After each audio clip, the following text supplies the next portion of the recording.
This world is all about branding and marketing. The #1 branders in the universe is the United States. They made the United States seem like it's the best place in the world to be. It's the land of the free, home of the brave. I go there to find and chase my dreams. We have to be able to tell our own stories.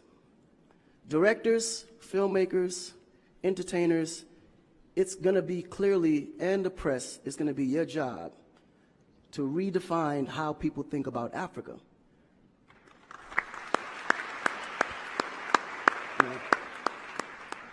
Because you're here, you see what's going on. You clearly can see in a vivid picture the good, the bad, and the ugly. What you choose to put out there is what the world is going to get. Because I can tell you right now, in Chicago alone, there's more people dying in Chicago than there was in the war in Iraq. But you would never see that. There's a lot of things that's happening in the U.S. that you would never see because they choose to show you what they want you to see for. Yeah. It's about country integrity. You have a certain reputation you have to keep.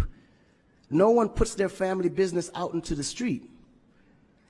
One of the problems we have in Africa is that when something happens, the press is quick to put out negative energy and quick to put out a negative story. And then that story goes on to internet, and other broadcasting systems take it and they post it.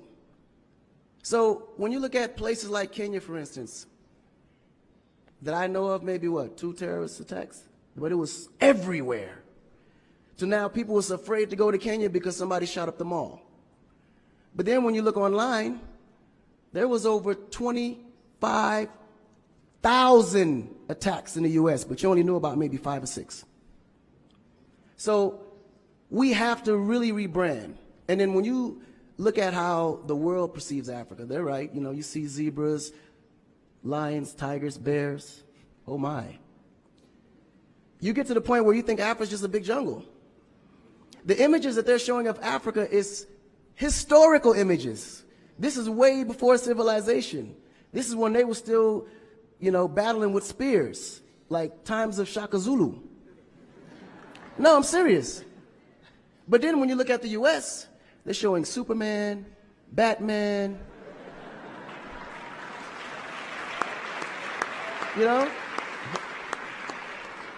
Where is our Superman? Where is Shaka Zulu should be a superhero today. Really. So we have to tell our own stories. I mean, even Jesus is white. And you believe it. But it's okay, because how you were framed, if you taught something from the day you were born, and your mother taught you that, your father taught you that, it's real. You never look at your mom and your dad as liars. But their mother and father taught them the same thing, because that's the kind of history that's put out for them to believe. Our history books in the U.S. is all white American history, culture that's been borrowed from other nations. But Africa have to teach the same history of our ancestors, the great things that they have accomplished. And it's going to be the jobs of directors like yourself, filmmakers like yourself, to narrate that story. How do we want to be perceived? How do we want that story to be narrated to the rest of the world? This younger generation, we kind of figured it out. Because now, when you look at hip-hop in America, every rapper is rich. Gold chains, Bentleys, nice girls by the pool with bathing suits in this big mansion. And then, when the video's over, they get on their phone and call an Uber. They don't even come in the Bentley that you just saw in the TV. But you go to Nigeria, we got Wizkid, Davido, P-Square, all these guys driving a Bentley, Mercedes. They actually own those cars. That's the difference. But if we don't translate that, they will never know. They think we're going to leave the shoot and go home on a horse or a zebra. Because that's what they know. This is why African Americans are so afraid of Africa. You mention Africa, they start shaking. There's so much fear.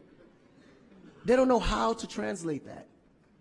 It was just recent that people are now saying, yeah, man, you know what? I rock with Africans, man. You know what I'm saying? I want to do some collaborations, man.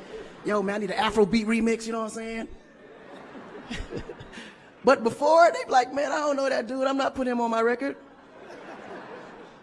So the younger generation is slowly understanding how you have to rebrand the culture, because the culture has adapted.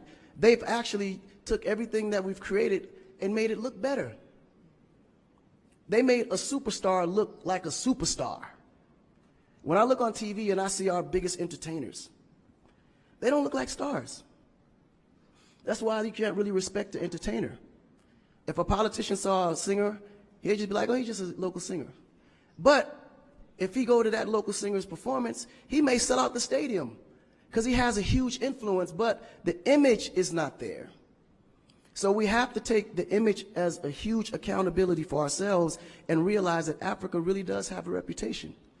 But if we allow our stories to be told, our stories will be told according to their agenda on what they need to be able to benefit from Africa. So we have to tell our story so we can be able to understand how we can utilize that story to benefit for our agenda. You know? So in closing, this job is for the entertainers, the filmmakers, the reporters, and anyone that creates content. We have to rebrand. And we have to rebrand it in the way that we see it and tell the story to where they can understand it, feel comfortable, and want to come here and invest.